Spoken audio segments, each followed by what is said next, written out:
ಕೇತೂರ್ ಆ ತಾಯಿ ಏನ್ ಮಾಡ್ತಾಳಂದ್ರೆ ಹಾಸು ಕಲಿಗಳಿಗೆ ಏನೋ ಎಲ್ಲ ರಕ್ತಗಳನ್ನ ನಾಲೆಯ ಮೇಲೆ ಕೆಡವಿ ತನ್ನ ಕಟ್ಟಡದಿಂದ ರಕ್ತಗಳನ್ನು ನಾಶ ಮಾಡಿಬಿಡ್ತಾಳೆ.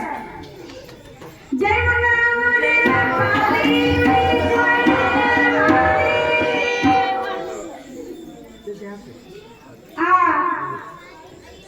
ತನ್ನ ಕಟ್ಟಡದಿಂದ ಆ ರಕ್ತಗಳನ್ನ ಹೊರದಾಗ ಏನಾಗ್ತದೆ ಅಂದ್ರೆ ಆ ಏನು ನಾಶ ಮಾಡ್ತಾರಲ್ಲ ಆ ಎಲ್ಲ ರಕ್ತಗಳನ್ನ ಕರ ಕರ ಕರ ಕರ ಕರ ತಿಂತಾಡಿರ್ತಾನೆ. ಆ ಎಲ್ಲ ರಕ್ತ ಬೀಜ ಮಾಂಸ ಖಂಡಗಳನ್ನ ಎಲ್ಲ ಕಾಳರಾತ್ರಿಯಾದ ಕಾಳಿಕಾದೇವಿ ಆ ರಕ್ತಗಳನ್ನ ಸೇವನೆ ಮಾಡ್ತಾನೆ.